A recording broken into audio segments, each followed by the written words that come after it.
Hello and welcome to another one of my videos, and in today's video I'm going to be going through some coins that I bought, including this absolutely marvellous 1847 Gothic Crown. Yeah, there's not going to be many coins that will top this coin, and this coin is probably bottom tier in terms of the crowns that you can buy. It's absolutely insane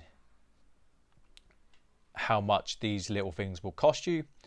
So I bought this at auction. It was the one thing that I didn't really want to buy, but it went so cheap that I just thought, you know what, it makes sense. You know, I've always wanted to kind of get my hands on one, but it was never really a right time. Now I think this coin, even with it being cleaned, and it is cleaned, and even with the edged knock, it's got a small filing, although that's consistent with coins that have been filed a long time ago, that mark. I still think this is a £3,000 coin, regardless. Absolutely insane. If you want one that is in top condition, or even mid condition, you're probably looking £7,000, £8,000, £10,000. Crazy. This one here is going off for grading, not because it will get a grade, but it will protect it from future damage. These are essentially artifacts. But yeah, really happy with my purchase. It is for sale, but I'm not really that fussed if it doesn't sell. It's one of those coins. So I actually put this one under a loop. The details are fantastic. Obviously, you've got to check for fakes.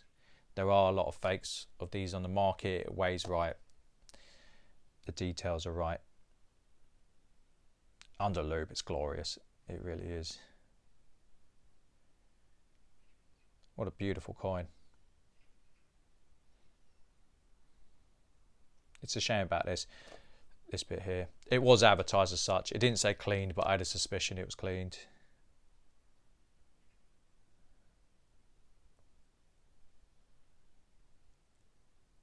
Fantastic coin.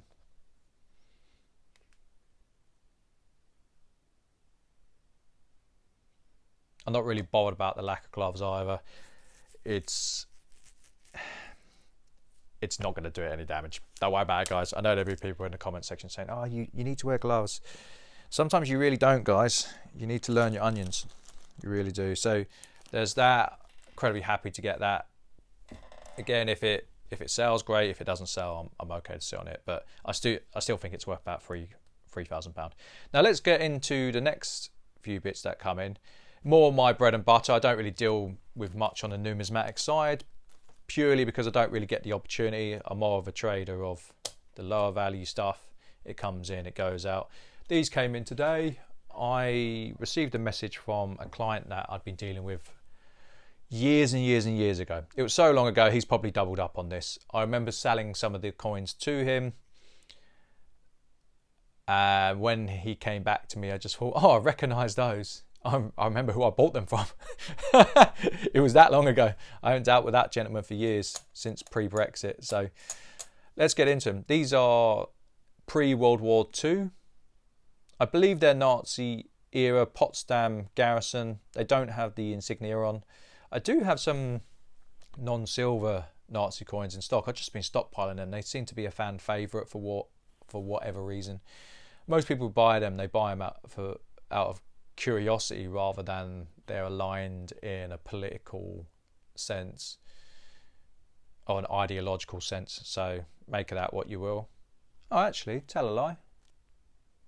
They do. Fair enough. I hadn't noticed that. I always thought it wasn't on these coins. Clearly not doing my job well enough. The other ones, it's got it on the eagle. It doesn't have it here, so it becomes more predominant. That's kind of interesting, actually, because it shows the progression between the party when it was more soft. I say softer. They become more and more hardline over the years, didn't they?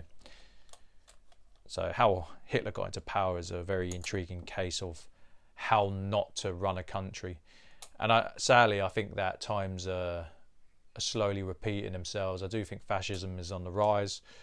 We shall see. You'd think we would have learned before, but we shall see. But yeah, there's 20 of these. I'm going to ping these. I'm going to aim to get £20 a coin out of these. I might get it, I might not. I hadn't noticed that before, genuinely. Can't know everything, guys. Jack of all trades, master of none comes to mind. These coins here coming up.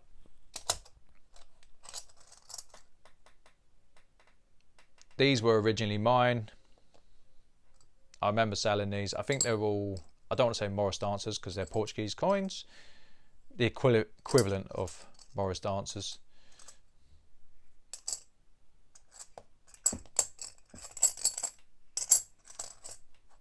Yeah, they are.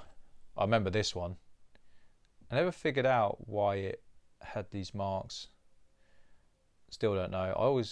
I kind of gathered it might have been someone put a lighter to it, but I genuinely don't know. So yeah, I got 11 of these. These are probably a spot plus post coin these days. They're quite nice. They're quite chunky. I think there's 14, 15 grams of silver per coin. They're quite nice in hand. So there's those. Just some odds and sods, really. Bahamas set. This was driving me mad earlier because I was trying to work out the silver content. You'd think that it being a set that they'd be of equal purity, right? Wrong. These are 925 and these are 0.8. This is absolutely beautiful. I really like this. I think that's an absolutely stunning design. I'm going to assume that's a swordfish. Quote me, tell me if I'm wrong, it's fine. Conch shell. I ain't seen one of those since I was a kid. Flamingos, which I believe is the national bird of Bahamas. And the coat of arms, yeah, it must be. You see a lot of flamingos on Bahama coins. This will probably go for spot posted or spot plus post, one or two. I got 2 of these. These are cool. These are super chunky 925 Olympic coins. These are just spot plays. There's not really much to say about these. Just chunky bits of silver. I think I worked it out. You know what? I've got the sheet next to me. They're 48.6 at 925, so they've got some real weight behind them. That's for sure. Again, yeah, these would go for spot. And last but not least, I had one of these come in. I think these are allegories. Let's have a look.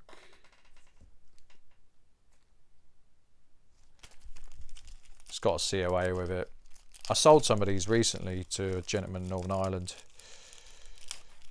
It's getting a bit tedious to send to Northern Ireland though, because they keep asking about what's in the package, which I think is a bit cheeky, but it is what it is. So one of those, and that's all for today. The reason I haven't put a video out recently, I've been sorting out my office. I decided to, if I'm going to stick around for a bit, fortunately or unfortunately, I might as well build out, you know. So I end up expanding my office. I'll just put that there whilst I'm having a talk, and going through all the stock I had, and I'm thinking, I'm sitting on a small gold mine here. Like, it's crazy. I've got loads of bits in, and they're not worth, like, they're not on a spreadsheet because they come as a byproduct of buying job lots. They're not really worth anything, but 10 quid here, 20 quid there. It's insane. I might have 100 lots worth 20 quid that are technically not on the spreadsheet. It's not because I'm trying to cheat anyone, it's just how they've come in. So I'm going to either try and list them or take them down the auction lot, or the auction house, sorry. Like bits like this. There's some V nickels. Okay, they're not silver, but there's value in them. Indians. One of my clients generously gifted me one. I've got it on the side. Anything that's gifted to me, I never sell. I always put them to one side. I think it's rude, you know. But yeah, so you're going to see probably bits and bobs come in that you wouldn't have seen just by nature of me expanding the office. So hopefully I can keep the content flowing. We shall see. Anyway, what do you think of the lots? Do you like the 1847 Gothic Crown? It's an absolute monster, isn't it? Crazy. I never thought I'd own one of these. I may not own it that long, but really, really nice. 8,000 mintage, crazy. Anyway, I'm going to call that time. Take care, guys. Bye.